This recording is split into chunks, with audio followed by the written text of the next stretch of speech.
Hi friends, welcome to panic minutes.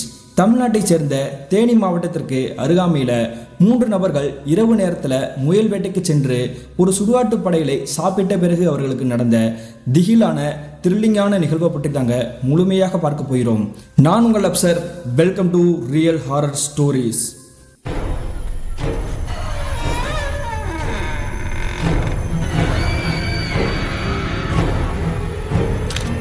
நான் ஏற்கனவே சொன்ன மாதிரி தமிழ்நாட்டைச் சேர்ந்த தேனி மாவட்டத்திற்கு அருகாமையில் கிட்டத்தட்ட 1998 காலகட்டத்தில் நடந்த ஒரு திகில் நிகழ்வு தாங்க இன்றைய நிகழ்வு.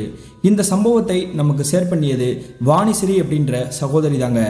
இது இவங்களுக்கு நடந்துச்சான்னு பார்த்தீங்கன்னா இல்லைங்க, இவங்களுடைய தாத்தாவிற்கும் மாமாவிற்கும் மற்றும் அவங்களுடைய உறவுக்காரரான ஒருவருக்கும் நடந்ததாங்க இந்த சம்பவம். அப்படி என்ன நடந்துச்சுன்னு பார்த்தீங்கன்னா, இந்த சம்பவத்தை ஷேர் பண்ணிய இந்த வாணிஸ்ரீயுடைய தாத்தா இருக்கார் இல்லையா, அவருடைய பேர் தாங்க சுந்தரமூர்த்தி. அந்த காலகட்டத்தில் இந்த சுந்தரமூர்த்திக்கு ஒரு 55 வயசு இருந்திருக்குங்க. இவருடைய குடும்பத்தை பற்றி சொல்லணும் அப்படின்னா, இவருடைய மனைவி, இவருக்கு 25 வயசுல ஒரு பையனும் ஒரு பொண்ணு இருந்திருக்காங்க. இவங்களுடைய பையனுடைய பேர் தாங்க குட்டிராசு. இந்த குட்டிராசுவும் இந்த சுந்தரமூர்த்தியும் அப்பா பையன் அப்படின்ற மாதிரி பழக மாட்டாங்கங்க. நெருங்கிய நண்பர்கள் மாதிரி அடிக்கடி வெளியே போவது, ஊர் சுற்றுவது, அந்த மாதிரி தாங்க ஈடுபட்டுட்டே இருந்திருக்காங்க.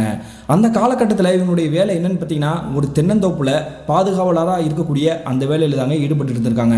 இருந்தாலுமே இவங்களுடைய பொழுதுபோக்கு மற்றும் மற்றொரு வேலை என்னன்னு பார்த்தீங்கன்னா, இரவு நேரத்தில் வேட்டையாடுவது தாங்க. வேட்டையாடுவது அப்படின்னாலே சட்டப்படி குற்றம். ஆனால் இவங்க யாருக்கும் தெரியாம தாங்க இவங்களுடைய உறவினர்கள் நிறைய பேர் இதே விஷயத்தில் ஈடுபட்டு இருந்திருக்காங்க. அந்த சூழ்நிலையில தான் இந்த சுந்தரமூர்த்தியும் இவங்களுடைய பையன் குட்டிராசு இருக்கார் இல்லையா, இந்த இருவர் மட்டும் இல்லாமல் இவங்களுடைய உறவுக்காரரான மணிகண்ட பிரபு அப்படின்ற இந்த 3 பேரும் இரவு நேரத்தில் முயல் வெட்டிக்கு போவது வழக்கம். அந்த மாதிரி தான் இவங்களுக்கு தேவையான கண்ணி வைக்கக்கூடிய அந்த பொருட்கள் மட்டும் தேவைப்படக்கூடிய அந்த பொருட்கள்லாம் எல்லாமே எடுத்துக்கிட்டு இரவு ஒரு 10 மணிக்கு இவங்க இருக்கக்கூடிய கிராமத்துல இருந்து ஒரு 20 கிலோமீட்டர் தொலைவில் இருக்கக்கூடிய ஒரு அவுட்டர் பகுதிக்கு போறாங்க. இந்த 20 கிலோமீட்டர் தொலைவுமே இவங்க சாதாரணமாக நடந்துதாங்க போவாங்க. இது அவங்களுக்கு கைவந்த கலை அப்படின்னு சொல்லலாம். அதே மாதிரியே அந்த காட்டு பகுதிக்கு போயிட்டு அந்த முயலை பிடிக்கிறதுக்காக கண்ணிலாம் சுற்றி வந்து செட் பண்ணி வைக்கிறாங்க. அப்படி செட் பண்ணி வச்சுமே கிட்டத்தட்ட அரை மணி நேரம் 1 மணி நேரம் கடக்குது. கடந்தாலுமே எந்த ஒரு முயலும் அந்த கண்ணியில் வந்து மாற்ற மாதிரி தெரியல. என்னடா அது இவ்வளோ நேரம் ஆச்சு, ஆனால் எந்த ஒரு முயலும் மாற்ற மாதிரி தெரியல அப்படின்ற மாதிரி தாங்க வேதனையில் இருந்திருக்காங்க. இப்படியே கிட்டத்தட்ட ஒரு 1.5 மணி நேரம் கடந்துருச்சு. இதுக்கு மேலே நமக்கு எதுவும் சிக்காது அப்படின்ற மாதிரி வருத்தத்தோட இந்த 3 பேரும் அவங்க வச்சிருக்கக்கூடிய அந்த பொருட்களை எல்லாமே எடுத்துக்கிட்டு இவங்களுடைய கிராமத்துக்கு திரும்பி வருவதற்காக தயாராகிறாங்க. அப்படி இவங்களுடைய கிராமத்துக்கு வரணும் அப்படின்னா அந்த பகுதி இருக்கு இல்லையா, அந்த பகுதியிலிருந்தே ஒரு சுடுகாட்டை தாண்டி தாங்க இவங்களுடைய கிராமத்துக்கு வந்து சேரணும். அப்படி அந்த சுடுகாட்டு பகுதியில் இவங்க வரக்கூடிய அன்றைய நேரம் தோராயமாக ஒரு 11:30 மணி இருந்திருக்கும். அந்த நேரத்தில் அந்த சுடுகாட்டு பக்கத்திலேயே ஒரு சமாதி கிட்டையே இந்த குட்டிராசுக்கு ஒரு வித்தியாசமான காட்சி தென்பட்டு இருக்குதுங்க. அது என்னன்னு பார்த்தீங்கன்னா, ரீசெண்டாக புதைக்கப்பட்டிருக்கக்கூடிய அந்த சமாதி இருக்கு இல்லையா, அது பக்கத்திலேயே யாரோ ஒரு நபர்கள் வந்து வாழை இலை விரித்து அதில் வந்து படைகள் வச்சுருக்காங்கங்க. இந்த படைகளை பார்த்த உடனே இவருடைய அப்பா கிட்ட, அப்பா இங்கே பாரு, ஏதோ ஒரு படைகள் வச்சிருக்கிற மாதிரி தெரியுது அப்படின்ற மாதிரி தாங்க இந்த குட்டிராசு சொல்கிறாரு. இந்த விஷயத்தை கேட்டுட்டு இவங்களுடைய அப்பாவும் இந்த குட்டிராசு மற்றும் மணிகண்ட பிரபு இந்த 3 பேருமே அந்த சுடுகாட்டுக்குள்ளேயே நெருங்கி போகிறாங்க. அப்படி போனதுக்கு பிறகு அந்த சமாதியை பார்க்குறாங்க. அந்த சமாதி இப்போ ரீசெண்டாக புதைக்கப்பட்ட மாதிரி தான் இருக்குது. அதுக்கு பக்கத்திலேயே ஊதுபத்தி எல்லாமே பற்ற வச்சு ஒரு வாழை இலையிலையும் பக்கத்திலேயே ஒரு தாமரை இலையிலையும் நிறைய அசைவ உணவுகள் வச்சுருக்காங்க. அதுக்கு அருகாமையிலேயே 2 சரக்கு பாட்டில் இருந்திருக்குது. இந்த 3 பேரை பற்றி சொல்லணும் அப்படின்னா, ஆவிகள் மற்றும் அமானுஷங்கள் மீது நம்பிக்கையே இருக்காத ஒரு நபர்கள் தாங்க. அது மட்டும் இல்லாமல் கடவுள் மீதும் சுத்தமாக ஒரு துளி கூட நம்பிக்கை இல்லாத ஒரு நபர்கள் தான். அதனால இந்த 3 பேரில் யாராவது ஒரு ஆள் மட்டும் தெளிவாக இருந்தால் கூட நம்ம செய்கிறது தவறு அப்படின்ற மாதிரி சுட்டி காமிச்சிருப்பாங்க. ஆனால் ஒருத்தருக்கு ஒருத்தர் சகிச்சவங்க கிடையாது அப்படின்ற மாதிரி நம்ம என்ன பண்ணாலும் தப்பு இல்லை அப்படின்ற மாதிரி தாங்க வாழ்ந்துட்டு இருந்திருக்காங்க. அந்த காரணத்தினால முதலாவதாக அந்த இலை போட்டு அந்த சாப்பாடு வச்சுருக்காங்க இல்லையா, அதுக்கு அருகாமையிலே போய் உட்கார்றது யாருன்னு பார்த்தீங்கன்னா, இந்த குட்டிராசுடைய அப்பா சுந்தரமூர்த்தி தாங்க. அப்பாவே உட்காந்துட்டாரு, நம்மளும் உட்காருவோம் அப்படின்ற மாதிரி தாங்க இந்த குட்டிராசும் அவர் கூட வந்திருக்கக்கூடிய அந்த உறவுக்காரரும் உட்கார்றாருங்க. இப்படி 3 பேருமே உட்கார்ந்ததுக்கு பிறகு அந்த 2 பாட்டில் சரக்கு எடுத்து ஆளுக்கு மாறி மாறி குடிக்கிறாங்க. அப்படி மாறி குடிச்சிட்டு இங்கே இருக்கக்கூடிய சாப்பாடுகள் எல்லாமே சாப்பிட்டுட்டு ஏப்பம் விட்டுட்டு அந்த இடத்த விட்டு எந்திரிக்கிறாங்க. அப்படி எந்திரிச்சு நிற்கும் பொழுதாங்க இந்த சமாதியில் இருக்கக்கூடிய அந்த நபர் யார் என்ன அப்படின்ற மாதிரி யோசிக்கிறாங்க. அப்படி யோசிக்கும் பொழுது இந்த குட்டிராசுடைய அப்பா இருக்கார்லையா சுந்தரமூர்த்தி, அவருக்கு டக்குன்னு பொறி தட்ட ஆரம்பிச்சிருக்குது.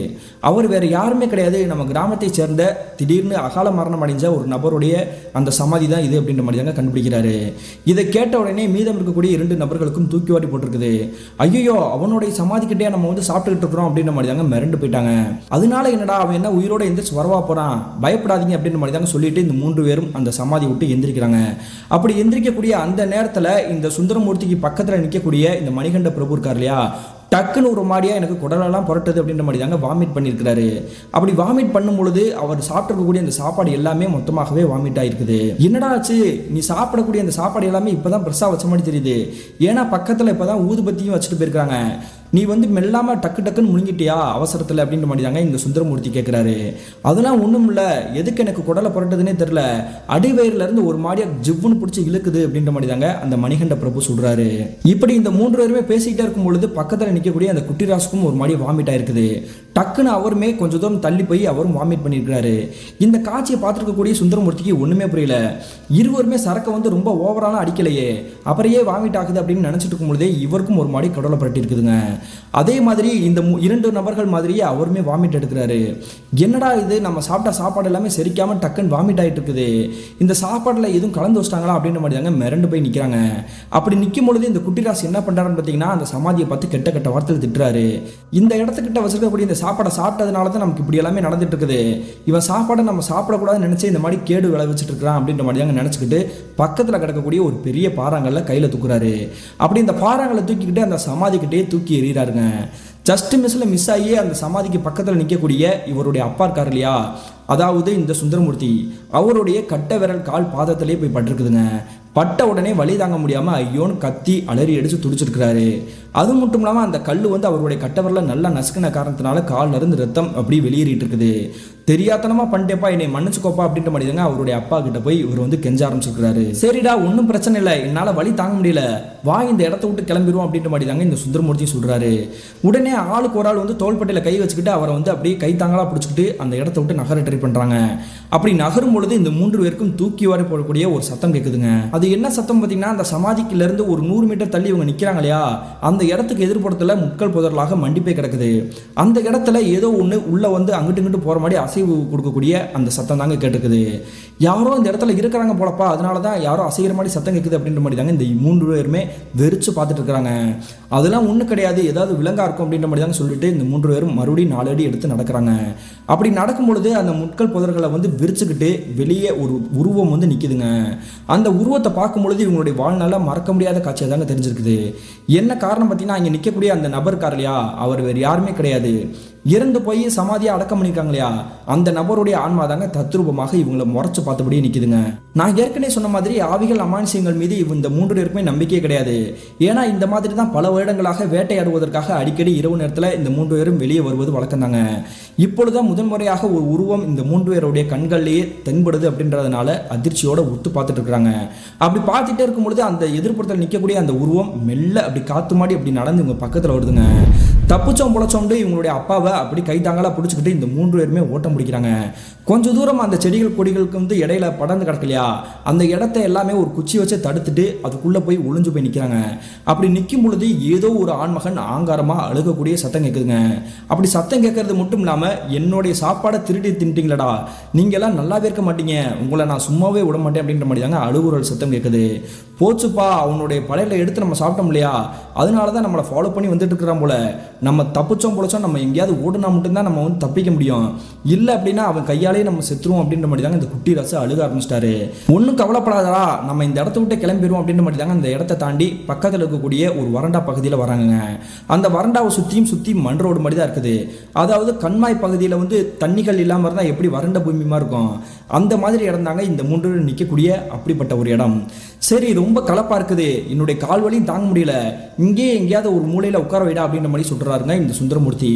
உடனே குட்டிராசுவும் பக்கத்தில் நிற்கக்கூடிய மணிகண்ட பிரபுவும் பக்கத்தில் இருக்கக்கூடிய ஒரு அரச மரத்துக்கு கீழே வர உட்கார வைக்கிறாங்க. அப்படி இந்த 3 பேருமே உட்கார்ந்துட்டு இருக்கும் பொழுது ஏதோ ஒரு விலங்கு, மர்மமான விலங்கு கரு கருன்னு சத்தம் போட்டா இருக்கும். அந்த மாதிரி தாங்க சத்தம் கேட்டுட்டே இருக்குது. இந்த சத்தத்தை கேட்ட உடனே மணிகண்ட பிரபு இந்த சத்தம் எங்கிருந்து கேட்குது அப்படின்ற மாதிரி தாங்க எதிர்ச்சியாக மேலே அப்படி எக்கி பார்க்குறாரு. அப்படி பார்க்கும்பொழுது இவருடைய வாழ்நாளில் மறுபடியும் மறக்க முடியாத ஒரு காட்சி கண்கள் முன்னாடி தெரிஞ்சிருக்குது. என்ன நடந்திருக்குன்னு பார்த்தீங்கன்னா, அந்த மரத்துக்கு மேலே ஏதோ ஒரு கோரமான ஒரு உருவம், கண்கள் முட்டு செக்க செவந்து நெருப்பு பிளம்பு மாதிரி இருந்திருக்குதுங்க. அந்த உருவ தோற்றத்தை பார்க்கும் பொழுது அது ஒரு மனித தோற்றம் மாதிரியும் தெரியல, ஒரு விலங்கு தோற்றம் மாதிரியும் தெரியல, வித்தியாசமாக கோரமாக இருந்திருக்குது. கீழே உட்காந்துருக்கக்கூடிய இந்த 3 பேரையும் விட்டு வெறிச்சு பார்த்துட்டு இருந்திருக்குது. சத்தமே போடாம பக்கத்தில் உட்காந்துருக்கக்கூடிய, அதாவது இவருக்கு வந்து இந்த சுந்தரமூர்த்தி அப்படின்றவர் வந்து பெரியப்பா வேணுங்க, பெரியப்பா கொஞ்சம் மேலே பாரு அப்படின்ற மாதிரி தாங்க சொல்றாரு. உடனே இவருடைய பெரியப்பாவும் இந்த குட்டிராசுவும் அந்த மரத்துக்கு மேலேயே எக்கி பார்க்குறாங்க. அப்படி பார்க்கும்பொழுது அந்த இடத்துல உட்காந்துருக்கக்கூடிய அந்த உருவம் டக்குன்னு இவங்களுக்கு முன்னாடியே வந்து குதிக்குதுங்க. அப்படி குதிக்கக்கூடிய அந்த உருவத்தை பார்த்த உடனே இவங்களுக்கு அது என்ன ஏதுன்றது தெரிஞ்சிருச்சு. என்ன காரணம்னா அது வந்து ஒரு மனித உருவமே கிடையாது, வானடி உயரத்துக்கு வளர்ந்துருக்கக்கூடிய ஒரு கோரமான ஒரு முனியோடைய உருவம் தாங்க அந்த உருவம். இந்த காட்சியை பார்த்த உடனே இந்த 3 பேருக்குமே வேர்த்து விடவிடக்க ஆரம்பிச்சிருச்சு. பேய்கிட்ட இருந்து தப்பிச்சு ஒரு முனிக்கிட்ட நம்ம மாட்டிக்கிட்டோமே அப்படின்ற மாதிரி தாங்க இந்த 3 பேரும் அந்த இடத்த விட்டு எந்திரிச்சு ஓட ஆரம்பிக்கிறாங்க. முதலாவதாக ஓடக்கூடிய அந்த நபர் மணிகண்ட பிரபு தாங்க இந்த இருவரையும் அப்படியே விட்டுட்டு ஓட்ட முடிக்கிறாரு. கொஞ்சம் தூரம் கடந்து போய் நின்றுட்டு உங்க பின்னாடி தாண்டா நிற்கிது, வாங்க 2 பேரும் அப்படின்ற மாதிரி தாங்க கத்தி சத்தம் போடுறாரு. சத்தம் போட்ட உடனே தன்னுடைய அப்பாவை விட்டுட்டு எப்படி ஓடுறது அப்படின்னு நினச்சிட்டு இருக்கும் பொழுதே இந்த குட்டிராசு இருக்கார் இல்லையா, சரி நீ எப்படியாவது வந்திருப்பா அப்படின்ற மாதிரி தாங்க பயத்தில் அவரை விட்டுட்டு ஓட ஆரம்பிக்கிறாரு. அப்படி ஓடி கொஞ்சம் தூரம் கடந்து நிற்கும் பொழுது பின்னாடி திரும்பி பார்க்குறாரு. அந்த உருவம் பின்னாடி தான் நின்றுக்கிட்டு இருக்குது. தயவு செஞ்சு வந்துரு வந்துரு அப்படின்ற மாதிரி தாங்க இந்த இருவரும் கத்தி சத்தம் போடுறாங்க. அந்த நேரத்தில் இந்த சுந்தரமூர்த்தி பின்னாடி அந்த உருவம் நிற்குது இல்லையா, டக்குன்னு திரும்பி பார்க்குறாரு. பார்க்கும்பொழுது அந்த வானுயரத்தில் வளர்ந்துருக்கக்கூடிய அந்த கருகருன்னு இருக்கக்கூடிய கோரமான உருவம் அதோட கை விரலாலேயே இவருடைய முகத்தை சேர்த்து பலார்னு அறையுதுங்க. அரைஞ்ச உடனே இவர் ஆண் கத்திட்டு அந்த இடத்துல மயக்கம் போட்டு விழுகிறாரு. இந்த காட்சியை பார்த்துருக்கக்கூடிய மணிகண்ட பிரபு, இப்பொழுது நம்மளுடைய உயிர் தான் முக்கியம், நம்ம இந்த இடத்த விட்டு ஓடனா மட்டும் தான் நம்மளுடைய கிராமத்தில் இருக்கக்கூடிய நபர்களை கூட்டு வர முடியும் அப்படின்ற மாதிரி தாங்க ஓட்டம் முடிச்சிருக்கிறாரு. இப்படி நம்ம கூட வந்தவன் நம்மளை விட்டுட்டு ஓடுறானே அப்படின்ற மாதிரி தாங்க மிரண்டு போய் தன்னுடைய அப்பாவையும் விட்டுட்டு போக முடியாது இல்லையா, அதனால எப்படியாவது நமக்கு உயிரே போனாலும் பரவாயில்ல தன்னுடைய அப்பாவை காப்பாற்றி ஆகணும் அப்படின்ற மாதிரி தாங்க அந்த உருவம் நிற்கக்கூடிய திசைக்கிட்டே போறாருங்க. அப்படி போயிட்டு இந்த குட்டிராசா தன்னுடைய அப்பாவை வந்து தோள்பட்ட மேலேயே தூக்கி வச்சுக்கிட்டு தாங்கி பிடிச்சிக்கிட்டு அப்படியே ஓட்ட முடிக்கிறாருங்க. அந்த சமயத்தில் கூட அந்த உருவம் பின்னாடி தான் நின்றுட்டு இருந்திருக்குது. இருந்தாலும் திரும்பி பார்க்காம இவருடைய இஷ்ட தெய்வங்களை எல்லாத்தையுமே வேண்டிக்கிட்டு அப்படியே ஓட்ட முடிக்கிறாரு. கிட்டத்தட்ட அந்த இடத்த தாண்டி ஒரு 1/2 கிலோமீட்டர் கடந்து போயிருப்பாரு. திரும்பி பார்க்குறாருங்க, அந்த இடத்துல எந்த உருவமும் காணாம். இதுக்கு மேலே நம்ம வந்து பயந்துக்கிட்டு ஓட தேவையில்லை, அந்த உருவமே காணாம், அதனால நம்ம பொறுமையாக போவோம் அப்படின்ற மாதிரி தாங்க இவருடைய அப்பாவை தோள்பட்டையில் இப்படி சாச்சு பிடிச்ச மாதிரியே போயிட்டு இருந்திருக்கிறாருங்க நடந்தபடியே. ஏன்னா இவருடைய அப்பா கொஞ்சம் கூட நடக்க முடியாதுங்க, மயக்கத்தில் இருந்திருக்கிறாரு. அதனால தான் இவர் வந்து தூக்கிட்டு தான் போகணும் அப்படின்ற கட்டாயமான சூழ்நிலை. அது மட்டும் இல்லாமல் இவரை வந்து விட்டுட்டு போனார் இல்லையா பாதியிலேயே அந்த மணிகண்ட பிரபு, அவரை கெட்ட வாரத்தில் திட்டிக்கிட்டே தூக்கிட்டு போயிட்டு இருந்திருக்கிறாருங்க. அந்த சமயத்தில் திடீர்னு இவருடைய 2 பின்னங்காலில் வந்து இப்படி வாரி விட்ட மாதிரி தாங்க கீழே குப்புற கடிச்சு விழுந்திருக்கிறாரு. விழுந்த உடனே மிரண்டு போய் டக்குன்னு திரும்பி பார்க்குறாருங்க. எதிர்ப்புறத்தில் ஏற்கனவே ஒரு மனித உருவத்தை பார்த்தார் இல்லையா அந்த சமாதி கிட்ட, அந்த உருவம் பின்னாடியே தள்ளி நிற்கிது. அது மட்டும் இல்லாமல் அந்த வான் உயரத்தில் இருக்கக்கூடிய அந்த துஷ்ட முனியும் பக்கத்தில் நிற்கிதுங்க. இந்த 2 உருவங்களும் மாறி மாறி அடிச்சிட்டு இருக்கும் பொழுதே அந்த மனிதனுடைய உருவம் டக்குன்னு காத்துல கரையிற மாதிரி கரைஞ்சிருக்குது. இந்த காட்சி எல்லாமே கண்கூடா பார்த்துட்டு இருக்கக்கூடிய இவருக்கு குலைய நடுங்க பேசுன்னு தான் சொன்னோம். ஆனால் இப்படி நடக்கக்கூடிய வேலையிலேயே இவருடைய அப்பா மயக்கத்திலான இருக்கிறாரு. அவருக்கு நடக்கிற எந்த ஒரு விஷயமும் அவருக்கு தெரிஞ்சிருக்க வாய்ப்பு இருந்திருக்காதுங்க. அந்த நேரத்தில் மறுபடியும் தன்னுடைய அப்பாவை அந்த உருவம் வந்து எதுவும் பண்ணிடக்கூடாது அப்படின்ற மாதிரி தாங்க உருவம் என்ன பண்ணாலும் பரவாயில்லன்னு முன்னாடி போய் நின்றுக்கிறாரு. அப்படி நிற்கும் பொழுது அந்த உருவத்தோடைய கோரமான தோற்றத்தை பார்த்துட்டு இவருடைய உடம்பெல்லாம் குப்புன்னு வேர்க்கவும் ஆரம்பிச்சிருக்குது. பயந்தபடியே தன்னுடைய அப்பாவை விட்டுட்டு இவரும் ஓட்ட முடிக்கிறாரு. அந்த சமயத்தில் இவருடைய முதுகை சேர்த்து அந்த உருவம் வந்து டக்குன்னு அடிச்ச மாதிரி தான் தெரியுது. அதே இடத்துல இவரும் சுருண்டு மயக்கம் போட்டு விழுந்திருக்கிறாருங்க. இந்த சம்பவம் நடந்து கிட்டத்தட்ட 1 மணி நேரம் 1.5 மணி நேரம் ஆயிருக்குங்க. அந்த நேரத்தில் இவரை வந்து யாரோ எழுப்புற மாதிரி தெரியுதுங்க. இந்த சுந்தரமூர்த்தி மற்றும் இவருடைய பையன் குட்டிராசை டக்குன்னு கண்ணை முடிச்சு பார்க்குறாங்க. சுற்றியும் நிறைய ஆண்கள் நின்று இருந்திருக்கிறாங்க. அந்த ஆண்கள் யாருன்னு பார்த்தீங்கன்னா இவங்களுடைய கிராமத்தை சேர்ந்த நிறைய ஆண்கள் தாங்க. அவங்களுக்கு பக்கத்திலேயே இந்த மணிகண்ட பிரபுவும் நின்றுட்டு இருந்திருக்கிறாரு. அப்பொழுதுதாங்க தெரிஞ்சிருக்குது நம்மளை காப்பாற்றுறதுக்காக தான் ஊருக்குள்ளே போய் ஆட்களை கூட்டிகிட்டு வந்திருக்கிறான் அப்படின்ற மாதிரி தாங்க புரிஞ்சுக்குது.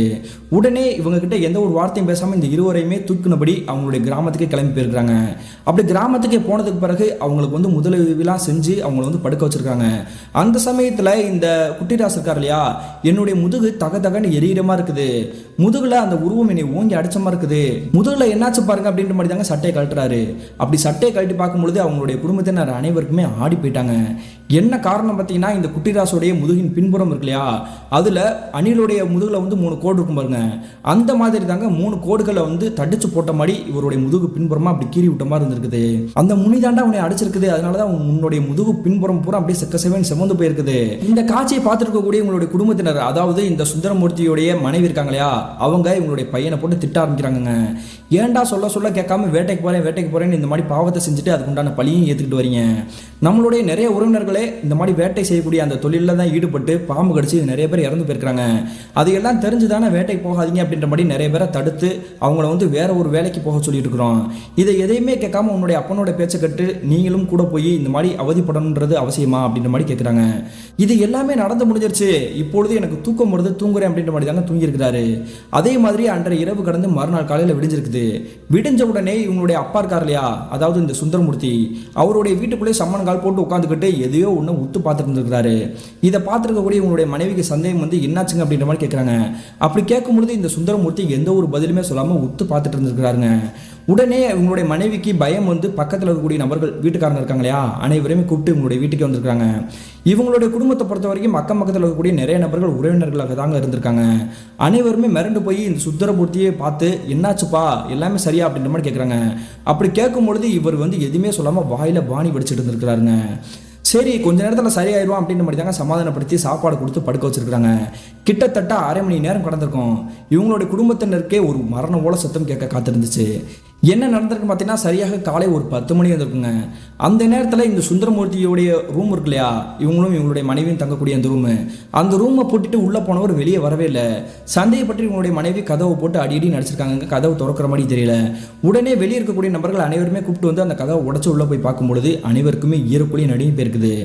என்ன நடந்திருக்குன்னா இந்த சுந்தரமூர்த்தி அவருடைய வீட்டோட விட்டத்திலே தூக்கு போட்டு தொங்குனபடி இறந்தபடி கிடக்கிறாருங்க. இவர் எதுக்காக இறந்து போனார், என்ன காரணத்துக்காக இறந்து போனார்ன்ற விஷயம் யாருக்குமே தெரியல. இருந்தாலுமே இந்த காட்சியெல்லாம் கண்கூடா பார்த்துருக்கக்கூடிய இந்த சுந்தரமூர்த்தியோட பையன் குட்டிராசு இருக்கார் இல்லையா, அவருக்கும் மணிகண்ட பிரபுவுக்கும் ஆணித்தளமாக புரிஞ்சிருக்குது.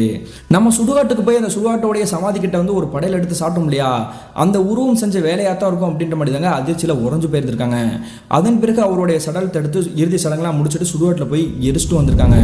இப்படி இந்த துக்க சம்பவம் நடந்து கிட்டத்தட்ட ஒரு 2 நாட்களாகவே இந்த சுந்தரமூர்த்தியோட பையன் குட்டிராசும் இந்த மணிகண்ட பிரபுவும் பயத்தில் நடுங்கினபடியே தாங்க இருந்திருக்காங்க. இவங்களுடைய வாழ்க்கையில நடந்த அந்த அமானுஷமான விஷயங்களை அங்க இருக்கக்கூடிய நபர்கள் கிட்ட ஒருத்தர் மாறி மாறி சொல்லிட்டே இருந்திருக்காங்க. சுத்தி இருக்கக்கூடிய அந்த கிராமத்து மக்கள் அனைவருக்குமே இந்த முனியால தான் இப்படி நடந்திருக்குது, அந்த நபருடைய ஆன்மாவால தான் இப்படி நடந்திருக்கு அப்படின்ற மாதிரி தெரிய வந்திருக்குது. அந்த நேரத்தில் அந்த சமாதி கிட்ட போய் படையில் எடுத்து சாப்பிட்டாங்க இல்லையா, அவங்களுடைய குடும்பத்தினர் அனைவருமே இந்த மணிகண்ட பிரபுவோடைய வீட்டுக்கு வந்து சண்டை போட ஆரம்பிச்சிருக்காங்க. அதன் பிறகு சுந்தரமூர்த்தியோடைய வீட்டுக்கும் போய் சண்டை போட ஆரம்பிச்சிருக்காங்க. உன்னுடைய அப்பன் செத்து போனாலும் எங்களுக்கு கவலை கிடையாது, அவன் ஆசையாக அவனுக்கு படையில் வச்சிருந்த அந்த சாப்பாடை எடுத்து சாப்பிடணும்னு எப்படி உங்களுக்கு மனசு வந்துச்சு, அதனாலதான் எங்களுடைய பையனுடைய ஆன்மாவே உங்களை வந்து தட்டி கேட்டிருக்குது, நீங்க அனுபவிக்கண்டா, இதுக்கும் மேலே அனுபவிக்கணும் அப்படின்ற மாதிரி தாங்க சாபம் விட்டுட்டு போயிருக்கிறாங்க. இந்த சம்பவத்துல இருந்தே இந்த சுந்தரமூர்த்தியோடைய பையன் குட்டிராசுக்கும் இந்த மணிகண்ட பிரபுக்கும் உடல்நிலை சரியில்லைங்க. அடிக்கடி வாமிட் பண்ணிட்டு சாப்பிட்ட சாப்பாடு பூரா ஜீரணமாகாம ரொம்ப கஷ்டப்பட்டுட்டே இருந்திருக்காங்க. இப்படியே நடந்துகிட்டு இருந்தா இவங்களுடைய உடம்பே போயிடும் அப்படின்ற மாதிரி தாங்க முடிவெடுத்து ஒரு கோயிலுக்கு கூட்டிட்டு போயிருக்காங்க. அதாவது இவங்களுடைய கிராமத்துல இருந்து ஒரு 15 கிலோமீட்டர் தொலைவில் இருக்கக்கூடிய ஒரு வீரபாண்டியன் கோயில் தாங்க இவங்களுடைய குலதெய்வமே. அப்படி அந்த வீரபாண்டியன் கோயிலுக்கு போனதுக்கு பிறகு அங்க இருக்கக்கூடிய கோயிலுடைய பூசாரி கிட்ட நடந்த விஷயத்தை பூரா சொல்றாங்க. சொன்னதுக்கு பிறகு அந்த கோயிலுடைய பூசாரி சொல்லக்கூடிய விஷயத்தை கட்டி இவங்க அனைவருக்குமே தூக்கி வாரி போட்டுருக்குது. அப்படி என்ன சொல்லியிருக்காங்கன்னு பார்த்தீங்கன்னா, உங்களுடைய அப்பா சுந்தரமூர்த்தி இருக்கார் இல்லையா, அவரை போட்டு தள்ளது வேற யாருமே கிடையாது, இறந்து போன அந்த நபருடைய ஆன்மா தான் அப்படின்ற மாதிரி தாங்க சொல்றாங்க. அந்த சுடுகாட்டோடைய படையில எடுத்து நீங்க சாப்பிட்டதுனால தான் அந்த ஆன்மா இந்த மாதிரி பண்ணிக்கிட்டு இருக்குது. அது மட்டும் இல்லாமல் உங்களுடைய உடல்நிலை சரியில்லாததுக்கு காரணமே அந்த ஆன்மாவுடைய வேலை தான் அப்படின்ற மாதிரி தாங்க சொல்றாரு. எப்படியாவது அந்த ஆன்மாவை விரட்டி அடிச்சிருங்க, நாங்க பண்ணது எல்லாமே தப்பு தான் அப்படின்ற மாதிரி தாங்க கெஞ்ச ஆரம்பிக்கிறாங்க. அந்த நேரத்திலேயே அங்க இருக்கக்கூடிய அந்த கோயிலுடைய பூசாரி, நீங்க செஞ்சதெல்லாம் மிகப்பெரிய தவறு, அதை என்னால் மன்னிக்கவே முடியாது, நீங்க வேணா ஒன்று பண்ணுங்க, மறுபடியும் உங்க இருவருடைய குடும்பத்தினர் கையாலேயே படைகள் ரெடி பண்ணி அந்த இறந்து போனார் இல்லையா அந்த நபருடைய சுடுகாட்டுக்கே போய் அந்த சமாதிக்கு மேலேயே ஒரு படையல் எடுத்து வச்சுட்டு மன்னிப்பு கட்டு வந்துருங்க, அதன் பிறகு எந்த பிரச்சனையும் வராது அப்படின்ற மாதிரி நான் நம்பிக்கை கொடுக்குறேன் அப்படின்ற மாதிரி தாங்க அந்த கோயில் பூசாரி சொல்றாரு. உடனே இவங்க அனைவருமே வீட்டுக்கு திரும்பி வந்ததுக்கு பிறகு அந்த படையல் ஏற்பாடு செய்வதற்காக ஏற்பாடு எல்லாமே செஞ்சு முடிச்சு அதே மாதிரி அந்த இறந்து போன நபருடைய அந்த சமாதிக்கு மேலேயே அந்த படையல் எடுத்து வச்சுட்டு வந்திருக்காங்க. அதன் பிறகு கொஞ்சம் கொஞ்சமாக இவங்களுடைய உடல்நிலை நல்லபடியாக குணமாயிட்டு இருந்திருக்குது. இந்த சம்பவம் நடந்து கிட்டத்தட்ட 1 மாத காலகட்டங்கள் கடந்திருக்குங்க. இனிமே யாருக்கும் எந்த ஒரு பிரச்சனையும் இருக்காது அப்படின்ற மாதிரி தாங்க முழு மனதோட நம்ப ஆரம்பிச்சிருக்காங்க. ஆனா அந்த ஆன்மாவால பிரச்சனை தீர்ந்தாலும் வேற ஒரு பிரச்சனை இவங்களை வந்து தொற்ற ஆரம்பிச்சிச்சு. என்ன நடந்திருக்குன்னு பார்த்தீங்கன்னா, அன்றைய நடுநிசி தோராயமாக ஒரு 12 மணி இருந்திருக்கும். அந்த நேரத்தில் இந்த சுந்தரமூர்த்தியுடைய அவங்களுடைய வீட்டில் வந்து அனைவருமே தூங்கிட்டு இருந்திருக்காங்க. அப்படி தூங்கிட்டு இருக்கும்பொழுது இந்த குட்டிராசு மட்டும் அவங்களுடைய வீட்டிலேயே இல்லைங்க. எதர்ச்சியாக இவங்களுடைய அம்மா எந்திரிச்சு பார்க்கும்பொழுது தன்னுடைய பையனை காணாமே அப்படின்ற மாதிரி தாங்க வீட்டோடைய வாசல் கதவு வேற திறந்துருக்குது அப்படின்ற மாதிரி தாங்க பதட்டத்தோட வெளியே வந்து தேடுறாங்க. அப்படி தேடி பார்க்கும்பொழுது இவங்களுடைய பையன் எங்க இருக்கான் அப்படின்றதே தெரியல. உடனே அக்கம் பக்கத்தில் இருக்கக்கூடிய உறவினர்களுடைய வீட்டோட கதவை தட்டி அவங்களுமே எழுப்பி விஷயத்த சொல்றாங்க. என்னுடைய பையன் எங்க போனானே தெரியல அப்படின்ற மாதிரி தாங்க அனைவர்கிட்டையும் சொல்லி அழுதுருக்காங்க. ஒருத்தர் கூட விடாம அவங்க தேடக்கூடிய எல்லா இடத்துலையும் தேடிட்டு இருக்காங்க. அப்படி தேடிட்டு இருக்கும்போது தாங்க ஒரு நபர் வந்து இவங்களுடைய கூட்டமாக நிற்கிறாங்க இல்லையா, அந்த இடத்துக்கிட்ட ஓட்டம் முடிச்சு அலறி அடிச்சுட்டு வந்திருக்கிறாரு. அங்கே வந்து பாருங்க அவங்களுடைய பையன் என்ன பண்ணிட்டு இருக்கிறான் அப்படின்ற மாதிரி தாங்க கத்துனபடி சொல்றாரு. அதாவது இவங்களுடைய பையன் குட்டிராசு என்ன பண்றாருன்னு பார்த்தீங்கன்னா, இவங்களுடைய கிராமத்துக்கு பொதுவாக அடிபைப் மற்றும் ஒரு பெரிய தொட்டி மாதிரி போட்டு வச்சிருக்காங்க குளிப்பதற்காக. அப்படிப்பட்ட தொட்டியில வந்து முழுக்க தண்ணி இருந்திருக்குங்க. அந்த தண்ணிக்குள்ள தாங்க இந்த குட்டிராசு வந்து சடலம் மாடி, அதாவது இறந்து போன சடலம் மாடி அந்த தண்ணியில வந்து மிதந்துட்டு இருந்திருக்கிறாரு. உடனே ஓட்டம் முடிச்சு அந்த தொட்டிக்குள்ள இருந்து அந்த நபர் வந்து தூக்கி வெளியே ஏறி கொண்டு வந்திருக்காங்க. கொண்டு வந்ததுக்கு பிறகு மூக்குல தொட்டு பார்க்குறாங்க, சுத்தமாக மூச்சே இல்லை. உடனே தண்ணி நிறைய குடிச்சார் அப்படின்றத தெரிஞ்சுக்கிட்டு அந்த கூட்டத்தில் இருக்கக்கூடிய ஒரு வயதான நபர் வந்து இந்த குட்டிராசு காரலையா, அதன் பிறகு அந்த தொட்டியில் இருக்கக்கூடிய இந்த குட்டிராசை வந்து தூக்கி வெளியே போடுறாங்க. வெளியே போட்டதுக்கு பிறகு வந்து அவருடைய மூக்கில் வந்து கை வச்சு பார்க்குறாங்க, சுத்தமாக மூச்சே இல்லை. அவன் இறந்து போயிட்டாமா அப்படின்ற மாதிரி தாங்க ஒரு அதிர்ச்சிகரமான ஒரு தகவலை சொல்றாரு. உடனே இந்த சுற்றி இருக்கக்கூடிய அனைத்து உறவினர்களுமே தலையில் அடிச்சபடி அழுதுட்டு இருக்காங்க. அப்பனும் போயிட்டான், பிள்ளையும் போயிட்டான், இனி என்ன நடக்க போகுதுன்னு தெரியலையே அப்படின்ற மாதிரி தாங்க வேதனையில் துடிச்சிட்டு இருக்காங்க. நான் ஏற்கனவே சொன்னேன் இல்லையா, இந்த குட்டிராசுக்கு அடுத்து ஒரு பெண்மணி இருக்காங்க, இவங்களுக்கு தங்கச்சி ஒருத்தவங்க இருக்காங்க அப்படின்னு. அவங்களுமே ஓன் அழுதுருக்காங்க. அண்ணா எந்திரிச்சுவானா அப்படின்ற மாதிரி தாங்க கதறி துடிச்சிருக்காங்க. அந்த நேரத்தில் அந்த கூட்டத்தில் இருக்கக்கூடிய ஒரு வயதான நபர் என்ன பண்றாருன்னு பார்த்தீங்கன்னா, என்ன நடந்தாலும் பரவாயில்ல, இவனோட உசுரை மறுபடியும் நம்ம கொண்டு வரணும் அப்படின்ற மாதிரி தாங்க முயற்சி செஞ்சிருக்கிறாரு. அதாவது இவருடைய முகத்தோட முகமா வச்சு வாயோட வாய் வச்சு மூச்சு கொடுத்து இவருக்கு வந்து உசுரே கொடுத்துருக்காரு. கொஞ்ச நேரத்தில் இருமக்கூடிய அந்த காட்சியை பார்த்த உடனே தாங்க அங்கே இருக்கக்கூடிய நபர்கள் அனைவருமே மிரண்டு போயிருக்கிறாங்க. டக்குன்னு இந்த குட்டிராசுடைய வயிற்றை பிடிச்சி அமுக்கி அவருடைய வாய் வழியாகவே தண்ணி பூரா வெளியே வந்திருக்குது. கொஞ்ச நேரத்துக்கு பிறகு தாங்க அவர் வந்து சுயநிலவே வந்து டக்குன்னு எந்திரிச்சு உட்காந்துருக்கிறாரு. எதுக்காகடா இந்த இடத்துக்கு வந்த, எதுக்காகடா இந்த தொட்டிக்குள்ள உளுந்து இப்படி தற்கொலை பண்ண பார்த்தா அப்படின்ற மாதிரி கேட்குறாங்க. அப்படி கேட்கும்பொழுது இந்த குட்டிராசு சொல்லக்கூடிய விஷயத்தை கேட்டு இவங்களுடைய குடும்பத்தினர் அனைவருக்குமே தூக்கி வாரி போட்டிருக்குது. அப்படி என்ன சொல்லிக்கிறாரு பார்த்தீங்கன்னா, இவருடைய வீட்டிலே தாங்க தூங்கிட்டு இருந்திருக்கிறாரு. அப்படி தூங்கிட்டே இருக்கும் பொழுது இவருடைய கால் பாதத்தை யாரோ இழுக்கிற மாதிரி தெரிஞ்சிருக்குது. என்னடா அது, யாரோ காலை பிடிச்சி இழுக்கிற மாதிரி தெரியுது அப்படின்ற மாதிரி தான் டக்குன்னு நிமிந்து பார்த்துருக்காருங்க இந்த குட்டிராசு. அப்படி பார்க்கும்பொழுது இவருடைய வாழ்நாள்ல மறுபடியும் கற்பனை பண்ண முடியாத காட்சி கண்ணு முன்னாடி தெரிஞ்சிருக்குது. என்ன நடந்திருக்குன்னு பார்த்தீங்கன்னா, இவருடைய வீட்டோட விட்டம் அளவுக்கு ஒசரமாக இருக்கக்கூடிய ஒரு கோரமான ஒரு உருவம் தாங்க இவருடைய காலை பிடிச்சி இழுத்துருக்குது. அப்படி இழுத்துட்டு இருக்கக்கூடிய அந்த உருவம் வேறு யாரும் கிடையாது, நம்ம ஏற்கனவே பார்த்தா அந்த துஷ்ட முனி தான் அப்படின்ற மாதிரி தாங்க இவருக்கு அப்பட்டமாக தெரிய வந்திருக்குது. டக்குன்னு இவருடைய வாயை அசைச்சு இவர் வந்து சொல்லலாம் ட்ரை பண்ணுறாங்க, இவரால் சுத்தமாக பேசவே முடியல. அந்த நேரத்திலே அந்த உருவம் இவருடைய காலை பிடிச்சி தரன்னு இவருடைய வீட்டை விட்டு அப்படியே வெளியே இழுத்துட்டு வருதுங்க. வெளியே இழுத்துட்டு வந்தது மட்டும் இல்லாமல் அந்த தெருவீதி முழுக்க இவரை வந்து அந்த மண் தரையிலேயே தரன்னு இழுத்துட்டு போயிட்டு இருக்குது. இந்த உருவம் நம்மளை சும்மா விடாது போல அப்படின்னு நினைச்சிட்டு இருக்கும் பொழுதே அந்த உருவத்தோடைய கண்களை வந்து இவர் வந்து அப்படி உத்து பார்க்குறாரு. பார்க்கும் பொழுது அந்த உருவத்தோடைய கண்கள் வந்து அப்படியே நெருப்பு பிளம்பு மாதிரி தெரிஞ்சிருக்குதுங்க. அதிர்ச்சியில் அப்படியே மயக்கம் போட்டு விழுந்திருக்கிறாரு. அதன் பிறகு எனக்கு என்ன நடந்துச்சுன்னு தெரியல, நீங்க தொட்டிலேருந்து என்னை எடுத்து காப்பாற்றினது மட்டும்தான் தெரியும் அப்படின்ற மாதிரி தாங்க ஓன் எழுதிருக்கிறாரு. இந்த காட்சி எல்லாமே பக்கத்தில் கண்கூடா பார்த்துருக்கக்கூடிய இந்த மணிகண்ட பிரபுக்குமே ஈரக்குலையும் நடுங்கி போயிருக்குது. அதன் பிறகு தாங்க நடந்த விஷயங்களை புறம் மறுபடியும் அங்கே இருக்கக்கூடிய நபர்கள்கிட்ட சொல்ல ஆரம்பிக்கிறாரு. அன்னைக்கு பார்த்தது 2 உருவங்கள். நாங்கள் ஏற்கனவே சொன்னோம் இல்லையா, ஒரு துஷ்ட முனி வந்து எங்களை வந்து ஃபாலோ பண்ணி அவனுடைய முதுகுலாம் அடிச்சிச்சு அப்படின்னு. அந்த உருவம் இன்னும் எங்களை விட்டுட்டு போகலை நான் நினைக்கிறேன், எப்படியாவது இவனை வந்து காப்பாற்றுங்க அப்படின்ற மாதிரி தாங்க அவருமே அழுதுருக்கிறாரு. மறுநாள் காலையில் விடிகிற வரைக்கும் காத்திருந்து மறுபடியும் வீரபாண்டியனுடைய கோயிலுக்கே போயிருக்கிறாங்க. அப்படி கோயிலுக்கு போனதுக்கு பிறகு அங்கே இருக்கக்கூடிய கோயிலுடைய பூசாரி கிட்ட நடந்த விஷயத்தெல்லாம் சொல்லும் பொழுது அந்த கோயில் பூசாரியே மிரண்டு போயிட்டாரு. தம்பி, நீங்கள் வேட்டையாட போகும்பொழுது ஒரு உருவத்தை வந்து நீங்கள் வந்து ஆக்கிரமிப்பு பண்ணி உங்கள் கூட கூட்டிட்டு வந்துட்டீங்க. ஆனால் அந்த துஷ்ட முனி வந்து வேறு யார் மேலே இல்லை, இந்த உட்காந்துருக்கான்லே எதிர்ப்புறத்தில் குட்டிராசு அவனுடைய உடம்புல தான் இருக்குது. அந்த துஷ்டமுனியை விரட்டுவது சாதாரண காரியம் கிடையாது. அநேகமாக ஒரு 10-12 நாட்கள் இந்த கோயிலே நீங்கள் தங்கி இருந்தால் மட்டும்தான் இவனுடைய உடம்புல இருக்கக்கூடிய அந்த துஷ்டமுனியை விரட்ட முடியும் அப்படின்ற மாதிரி தாங்க அந்த கோயில் பூசாரி சொல்கிறாரு. இவருடைய சொல்லுக்கு எனக்கு இவங்களுடைய குடும்பத்தினர் அனைவருமே சம்மதிச்சு இந்த குட்டிராசு இருக்கார் இல்லையா, அவரை ஒரு 15 நாட்கள் வந்து அந்த வீரபாண்டியன் கோயிலே தாங்க வச்சிருக்காங்க. கோயிலை விட்டு வீட்டுக்கு கூட வெளியே அனுப்பவே இல்லை. அதாவது அந்த கோயில் இருக்கக்கூடிய அந்த தொட்டி இருக்கு இல்லையா, அந்த தண்ணி தொட்டியை அதிலேயே குளிச்சுக்கிட்டு இவருக்கு தேவையான சாப்பாடையுமே, அதுவும் அசைவம் கொடுக்கக்கூடாதுன்னு சைவ சாப்பாடு மட்டும் தாங்க அந்த கோயிலுக்கு கொண்டு வந்து இவருக்கு வந்து கொடுத்துட்டு இருந்திருக்காங்க. கிட்டத்தட்ட 15 நாட்களுக்கு பிறகு நீங்கள் கூட்டிகிட்டு போகலாம் அப்படின்ற மாதிரி தாங்க இந்த வீரபாண்டியன் கோயிலிருந்து இந்த குட்டிராசுவே வீட்டுக்கு கூட்டிகிட்டு வந்திருக்காங்க. அந்த சம்பவத்துக்கு பிறகு அந்த ஆன்மாவுடைய உருவத்தாலேயோ இவங்களுடைய குடும்பத்தினருக்கு அந்த துஷ்ட முனியாலேயோ எந்த ஒரு பிரச்சனையும் பாதிப்பும் இல்லாமல் இருந்திருக்குதுங்க. அதே மாதிரி நாங்கள் செஞ்ச எல்லாமே தப்பு, இனிமேல் வேட்டையாடக்கூடிய அந்த தொழிலை நாங்கள் செய்யவே மாட்டோம் அப்படின்ற மாதிரி தாங்க மொத்தமாக கைவிட்டுருக்காங்க. இந்த சம்பவத்துக்கு பிறகு இவங்களுக்கு ஆவிகளாலேயோ அந்த துஷ்ட முனியாலேயோ எந்த ஒரு பிரச்சனையும் பாதிப்பும் இல்லாமல் நிம்மதியாக இருந்திருக்காங்க. இருந்தாலுமே இந்த சம்பவத்தால் அந்த ஆன்மாவால் பாதிக்கப்பட்டு இந்த சுந்தரமூர்த்தி வந்து தூக்கு போட்டு இறந்து போனார் இல்லையா, அந்த விஷயத்தை இவங்களால மறக்கவே முடியலைங்க. அது மட்டும் இல்லாமல் அந்த ஆன்மா வேறு யாரும் கிடையாதுங்க, நான் ஏற்கனவே சொன்ன மாதிரி இதே கிராமத்தை சேர்ந்த ஒரு வாலிபருடைய ஆன்மா தாங்க. அவருடைய பேர் தாங்க சங்கையா. அந்த சங்கையாவுடைய குடும்பத்தை பற்றி சொல்லணும்னா அப்பா அம்மா, இந்த சங்கையா இவருக்கு ஒரு அண்ணன் இருந்திருக்காரு. இவருடைய அண்ணனுக்கு திருமணம் ஆயிடுச்சுங்க. இந்த சங்கையான்றவருக்கு வந்து திருமணம் ஆகல. இந்த சங்கையாவுடைய வேலை என்னன்னு பார்த்தீங்கன்னா விவசாயத்தை நம்பி தாங்க வாழ்த்துட்டு இருந்திருக்கிறாரு. ஆனாலுமே 6 அடி உயரத்தில் யாருக்கும் எதுக்குமே பயப்படாம உதவின்னு கேட்டால் ஓடி போய் செய்யக்கூடிய ஒரு நபர் தாங்க. என்ன ஒரு பிரச்சனையா இருந்தாலும் ஒரு கை பார்த்துருவோம் அப்படின்ற மாதிரி ஒரு ரவுடித்தனமா ஒரு மூர்க்கத்தனமா இருக்கக்கூடிய ஒரு நபர் தான். ஆனா ரொம்ப நல்லவர் அப்படின்ற மாதிரி தாங்க இவருடைய கிராமத்தில் சொல்லியிருக்காங்க. அப்படிப்பட்ட அந்த நபருக்கு தாங்க யாருமே எதிர்பார்க்காத ஒரு பேரடி விழுக காத்திருந்துச்சு. என்ன நடந்திருக்குன்னு பார்த்தீங்கன்னா, ஒரு நாள் கிணத்துக்கு குளிக்க போகும்பொழுது இவருடைய நண்பர்கள் இருக்காங்க இல்லையா, அவங்களுக்கும் இவருக்கும் சின்ன சண்டை ஏற்பட்டிருக்குது. அப்படி சண்டை வந்திருக்கக்கூடிய அந்த நேரத்திலேயே இவருடைய நிறைய நண்பர் ஒருவரே தெரியாம எதர்ச்சியாக இவர் மேல வந்து தோள்பட்டையில கை வச்சு தள்ளி விட்டுருக்காரு. தள்ளி விட்ட உடனே தடுமாறி அந்த கிணத்துல இருக்கக்கூடிய அந்த படிகளா வரிசையா வந்து ஏறி வருவதற்காக கட்டி வச்சிருப்பாங்க இல்லையா, அந்த படிக்கல்ல போய் இவருடைய தலை பலமா அடிபட்டிருக்குது. அடிபட்ட உடனே அப்படி மயக்கமாகி அவருடைய தலையில இருந்து ரத்தம் செஞ்சு அந்த கிணத்துக்குள்ளே விழுந்திருக்காருங்க.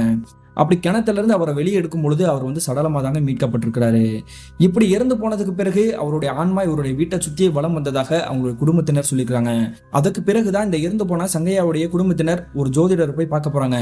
அப்படி பார்க்கும் பொழுது அந்த ஜோதிடர் என்ன சொல்றாருன்னு பார்த்தீங்கன்னா, உங்களுடைய பையன் வந்து ரொம்ப தாகமா பசியா இருக்கிறான், அதனால அவனுடைய பசியை தீர்த்துட்டீங்க அப்படின்னா அவனுடைய ஆன்மா சாந்தி அடையும், யாருக்கும் எந்த ஒரு பிரச்சனையும் கொடுக்காது அப்படின்ற மாதிரி தாங்க படைகள் செய்யக்கூடிய அந்த காரியத்தை சொல்லியிருக்கிறாரு. அதுக்காக தான் இவங்களுடைய குடும்பத்தினர் அனைவருமே அன்றைய இரவு நேரத்திலேயே அவருக்கு உண்டான அசைவ சாப்பாடு, அவருக்கு என்னென்ன பிடிக்குமோ அதை எல்லாமே வந்து படைகளா அமைச்சு அவருக்கு முன்னாடியே வச்சிருக்காங்க. அதுக்காகவே அவருக்கு குடிப்பதற்காக சரக்கு பாட்டில் 2மே வாங்கி வச்சிருக்காங்க. இப்படிப்பட்ட அந்த படையல் சாப்பாடை சாப்பிட்டதுக்கு பிறகுதான் இவங்களுக்கு அந்த ஆன்மாவோட பிரச்சனையும் பாதிப்பும் வர காத்திருந்துச்சு. அது மட்டும் இல்லாம அந்த ஆன்மாக்கு பயந்து வேற ஒரு திசையை நோக்கி ஓடி ஒரு துஷ்டமுனிக்கிட்ட மாட்டிட்டு இருந்திருக்காங்க. கிட்டத்தட்ட 1998 காலகட்டத்தில் என்னுடைய தாத்தாவுக்கும் என்னுடைய மாமாவுக்கும் நடந்தது பிரதர். இந்த சம்பவத்தை அப்படியே நான் சொல்லி முடிச்சுக்கிறேன் அப்படின்ற மாதிரி தாங்க சொல்லிக்கிறாங்க. இந்த சம்பவத்தை நமக்கு ஷேர் பண்ணிய வாணிஸ்ரீக்கு ஒரு நன்றி சொல்லிக்கலாம். மீண்டும் மற்றொரு திகிலான தரமான சுவாரஸ்யமான நிகழ்வுடன் உங்களை சந்திக்கும் வரை நான் உங்கள் அப்சர்.